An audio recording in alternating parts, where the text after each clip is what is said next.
We did so bad in May. Ugh. Okay. I don't like it when people say I blew my budget, but we certainly overspent this month, didn't we? We overspent big time. Hi, I'm Megan with Bethel Budgets. I'm here because it's more than just math. At some point, you've probably built a budget. You've laid out your income, you've laid out your expenses, and thought it's simple math. I'll just stick to what's on the paper. But then life happened and your budget didn't work out. The reason? Because it's more than just math. That's where I come in. Let's figure this out together. Don't give up. You've got this. Welcome to my May monthly budget closeout. It's so important to do these monthly closeouts. It's absolutely essential if you want to make progress with your budget. I just posted a video last week about why it's essential, why it can be so daunting, and what you can do to push through that task and get the job done. So if you want to go watch that video, it's linked below so that you can get some encouragement to get this job done. For my May monthly budget closeout, I like to usually do this beforehand and off camera and get some idea of where we're headed, but there are some months that I don't get to do that, and so we're going to discover this together. I know that May was a rough month for us. We had travel that honestly I did not plan well enough for. So we had some sinking funds that we were trying to scramble to save for this unplanned vacation that we took, but I neglected to plan for the extra gas for the long drive, the extra dining out for the long drive, and I neglected to plan for the extra groceries that would be needed for a camping trip. So all of those things bit us. Then another reason I know we went over in groceries is because we found this great sale on some meat that my daughter and I were actually able to eat. So whenever we find a good sale, we stock up and we fill up our freezer. And then that is supposed to bring down our grocery bill for following month. It's a good thing to do, but it means that we went over on this grocery budget. So I know that we are over in groceries. I know we are over in our dining out. And there are some other areas that I know that we're red in. So we're going to discover this together. I'm not exactly sure how this is going to work out, but we're going to find out exactly how much over, under, or right on budget that we are. And then we're going to come up with a plan on what we're going to do about it. We'll probably have to transfer some money from savings. I don't use my emergency fund for things like this, but we will definitely have to transfer some from savings or rebalance our sinking funds. Hopefully I won't be so far over that I can just use my buffer to cover that, but we'll see. Before we do this budget together, I want to thank you for being here on my channel and watching my video. If you're new here, make sure you subscribe and then comment below letting me know that you're a new subscriber so I can personally welcome you to our channel. I really appreciate you being here. So I really don't know how this is gonna look by the end of the closeout. Hopefully we'll be in the positive. If not, we have sinking funds that we can transfer from. I've already paid off of our credit card for the month, so I know we're in okay shape there. Let's jump in and figure this out. So on my screen here, you can see my Every Dollar. This is the app that I like to use for my family for tracking our transactions. So every time we swipe our debit card or our credit card, it automatically links to this app. And then I can put the transactions in the correct category that I've planned for. So I build my budget, I put my budget in the app, and then throughout the month, I'm tracking my transactions in this app so they all go to the right category. I like this app because it helps me to plan ahead. So I make a plan, I'm being proactive, and then I'm tracking that I'm following that plan. A lot of other apps that are out there are reactive. They're just telling you where your money has gone. They're looking at what you've spent and telling you what you have done with your money. And that's not the direction we want to go. We want to make a plan, we want to be proactive, and then we want to track that we are sticking to our plan. So that's the difference with some of these apps out there. You want to look for one that is proactive. You're making a plan and you're sticking to it. So that's why I like Every Dollar. So that is on the screen because that's how we track our transactions throughout the month. And then I have my monthly budget spreadsheet over here. You can see this is my May monthly budget. So it's all in here. Everything that I planned and we did together in our May Budget With Me video is all been put into this spreadsheet. So I wrote it down on my Remarkable 2 and then I plugged it into this spreadsheet because The spreadsheet does the math for me. I don't have to. I have my calculator here and it is ready to go, but I don't have to do this math because the spreadsheet does it for me, and it color codes it. So if it's red, I'm over budget. If it's green, I'm under budget. And if the number is black, I'm right on budget. So it helps me to visually see much faster how I'm doing. Some of these categories I automatically know are gonna be red because I was way over budget. Okay, so we'll start with our income. I'll enter these income numbers from every dollar over here into our spreadsheet, and I'll be right back with you. Okay, so I've got all of those incomes entered. You can see that I made less than I expected at my job, and that was because this is the first month our HSA actually went through and I miscalculated some of what I expected to get for my income. I thought it was going to be $2,158. I thought that was my actual number, but I neglected the 100 that we automatically transfer over to our money market. So our actual budgeted amount to work with was $2,058. So I was off by $99, but I did some subbing at my kids' school, so we got $45 there. So we're automatically starting with less income than expected for me. But for my husband, he made $300 extra than planned. And he kind of did that on purpose, knowing that we had that camping trip that we were going bonkers, spending money on that trip. So let's go down and see what's next. Giving and savings on our spreadsheet. So let's scroll down past the favorites. They do that in every dollar. Okay, so our tithe, we planned $696, but because my husband got a little extra money, we spent $715 there. So that number is also red. And then lump sum sinking funds payments. I haven't transferred anything for that yet. That's way down at the bottom. So I will wait until this closeout to see how much we can actually transfer for that. If I have to, that's where we will dip into. So let's go to housing. Okay, so housing, let me enter these numbers and I'll be right back with you.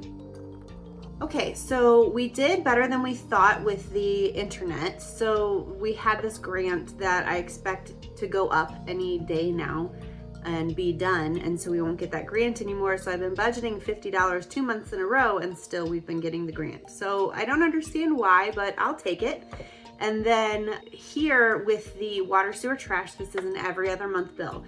So I budget $150 every month, and that just goes into our buffer. So while this is red, I have that $51 over in our buffer that we can pull from there. Food, this is the category where we went way off the rails. Let me enter these numbers and I'll be right back with you.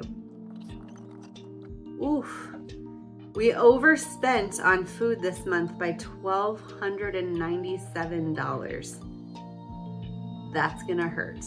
That we're gonna have to transfer some money from savings to cover, I think. Let's keep going. We'll see what to do about that. But it's good for you guys to see. You know, I may be out here making these videos and trying to help people, but real life happens to me. These are those more than just math moments. Some of this grocery, like I said in the intro, some of this grocery was not planning ahead for our camping trip and all the specialty foods you buy when you go camping. Things that we don't normally buy. You know, you've got to buy the s'more stuff, right? So, and we are a gluten-free household. So that's just a little bit more expensive. We had gluten-free graham crackers, we had the chocolate and the marshmallows. We had all of those things, you know, the good camping foods that you have to have, but those were not in our normal grocery budget. And some of this there was a sale on the meat that we can eat, because there's so many things that I cannot eat and that my daughter cannot eat. And so when the things that we can eat are on sale because they're so expensive, we will go over budget just so we can stock up at the cheaper price. We will fill our freezer and then we will eat out of our freezer, hopefully saving money for future months. The third reason my grocery budget is so far over is because it's just been over. My grocery budget is an area that we've been watching. A couple of months ago, we did a 3-month eagle eye watch to see what our grocery budget was actually doing. because we were consistently $300 to $500 a month over on our grocery budget. While we were watching it, we were able to trim it back. The third month of that, we were able to stay within our budget. So we were like, okay, is this good now? Are we good as long as we're watching this? Or were we just getting a little bit lax with our spending? And now we are back on track. And so we left our budget $1,200 for the month of May, but then clearly in May we went crazy. So that's part of it too, is that we've just been trending over on our grocery budget. So this is again something I think we're gonna have to watch and start planning a little bit more for our grocery budget.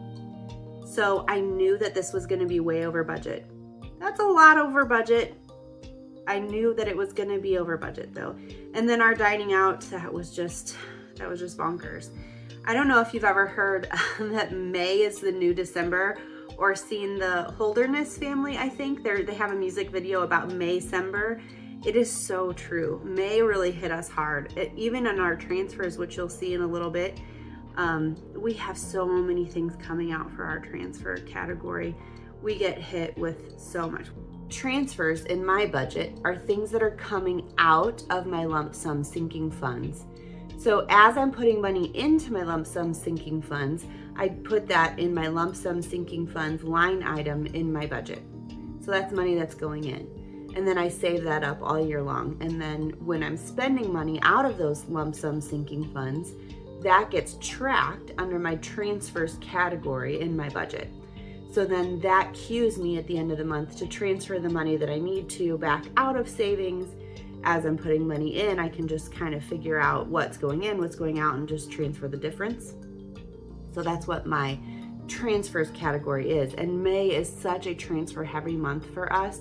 We have our HOA, we have all of our insurances coming out. It's the end of the school year, it's May, so it's Mother's Day, it's our anniversary, youth camps, and family vacation. So all of that comes out in May. So May usually gives us about $3,000 we're working on taking out of our lump sum sinking funds. So thank God for sinking funds, we were prepared, we have that money, and we're gonna be okay because we planned ahead and we saved for those expenses all year long. But it's just shows what a heavily expensive month May is for us. It's our second expensive month next to December. Actually, it may be more expensive than December for us. I'll have to go look at that. That would be an interesting study to do. Let's go to gas, transportation. Let me fill this in. I'll be right back. Okay, so for gas, we went over in gasoline, but we did not get our car washed. So right now we are $3 under budget. So that helped us out. Personal, let me enter these numbers and I will be right back with you. Again, we went over in shopping, but we were over and under budget in every other category. So we are $9 under budget in this category as a total. Let's keep going and see how we do for our month closeout. I think that's the top, yeah. So lifestyle, let me scroll down in every dollar and enter these transactions. I'll be right back with you. Okay, so for lifestyle, we are over budget overall by $129. So my husband finally got the mosquito system set up. It's not Mosquito Squad, it's something else. But we got mosquito people to come out. So now that is in our budget, which I didn't plan for because that wasn't set up when I made this budget.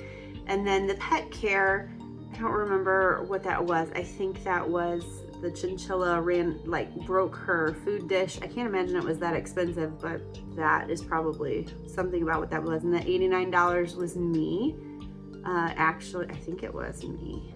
Yeah, it was me getting editing software to make my life better for my video editing. It was taking me hours and hours and hours to edit these YouTube videos, and I missed spending time with my family, and my husband and I talked about it, and it was worth it to just buy the program so it would go faster and work smoother. Medical and health, this is one we're still having issues with. Let me enter these numbers and I'll be right back.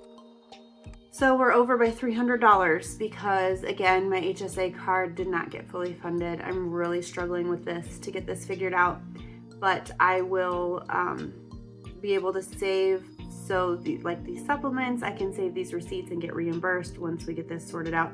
What it is now it's just so far behind that things aren't coming out, and I didn't plan well enough, or it is just like set up on our credit card now when it should be set up on the HSA card. So it's a mixture of all kinds of mistakes from the last couple of months of fighting to get this taken care of. So I think I might go back and adjust my June budget. If you watched my June budget with me video, I went back and forth with myself on camera going, should I or shouldn't I?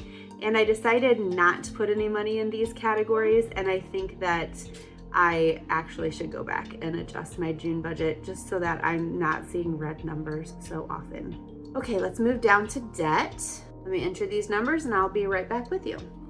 We saved 2 cents in the debt category. That's just because I rounded this up to $14.97 rather than dealing with pennies when I'm budgeting. So that worked out. Insurance we don't do anything with because I do sinking funds for all of those things. Spouse spending. My husband and I both went over. Boy, we did so bad in May. Okay. You know, I don't like it when people say I blew my budget, but we certainly overspent this month, didn't we? We overspent big time. Let me enter these numbers and I will be right back with you. Okay, so my husband and I each overspent by about $20-something each. My son, this is a video game that he bought that I just need to transfer that money back. I think that I realized that in one of my paycheck closeout videos and I forgot to do it. So I'm gonna write that down right now.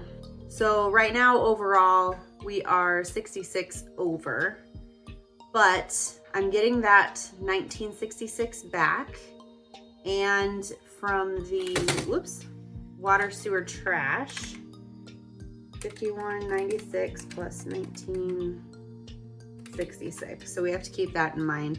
It's $71.62. But every little penny is gonna help in this budget closeout, I think. So I'm gonna scroll down. I'm nervous, but I'm gonna scroll down and we're gonna see how we did. So this is the math that auto calculates for me. So you can see on my budget I did good. I planned my income and I planned my expenses, and it was a zero-based budget. That's great. That's perfect. That's what we want. But the problem was I just didn't stick to my budget. So my actual income was more, $7,203.72, but my actual expenses were $8,211.76. That hurts. And so my ending balance, I'm over budget by $1,008.04, but I have the $71.62 here. Like it's gonna make a huge difference, but you know, let's be exact here. So I'm over budget by $936.42. So we're gonna have to transfer some money from savings, and I don't think that I have that much in my buffer, which I shouldn't, because I don't keep a buffer that's that big. I like to have $1,000 in my checking account, but that's also my emergency fund, and I keep $1,200 in my checking account, and that's my emergency fund, and I'm not dipping into my emergency fund to take care of my overspending because I have a little bit of a buffer as well, and I have plenty of sinking funds and savings. So I'm going to go rebalance some of my sinking funds to pull things out, because I know that I overspent. Some of that was for the groceries to stock up on, and some of it was just overspending for, there's fireworks. So some of that overspending was for the groceries, and some of it was for that traveling trip. I'm sorry if you can hear my dogs. Somebody's shooting off fireworks and it's really upsetting my dogs. We will just have to rebalance some of our sinking funds to make up for the grocery haul that we did that was so huge, and the traveling that we did. And I'm okay with that, because when we talk about our budget and why some of our dining out categories are as large as they are, which you might look at that and think that that's not so big, but to me and my savings personality, the $200 for family and $200 for date night and $100 for fellowship, that does seem like a lot of dining out to me. But when we talk about what our priorities are people. The reason that those dining out categories are set up the way they are is we are using that money to spend time with people. Our date night is so we can spend time with each other. Our family dining out is so we can spend time with our family. And our fellowship is so we can spend time with our friends and coworkers. Notice we don't have a dining out budget so I can go stop by a drive-thru on my way home, or that my husband can go stop by a drive-thru on his way home. We don't do that because we don't spend our money that way. We value family. So the fact that we went over budget to go on this family trip, that was really important before my husband's family member leaves the country for a while, I'm okay with that. I really am. And we will figure this out. It's $936 and we can just rebalance some sinking funds and we'll be okay. So I'll probably have to talk about that in my next sinking fund video, so you can tune in for that. Keep doing your budget closeout. It's important to see these things. It's important to form your opinions. Like, we value family, so this is okay. It was a worthwhile expenditure on our part. And there were mistakes in there too. Don't get me wrong. I'm not justifying our mistakes, but for the most part, we're going to be okay. And we're going to keep going. And you keep going. You've got this.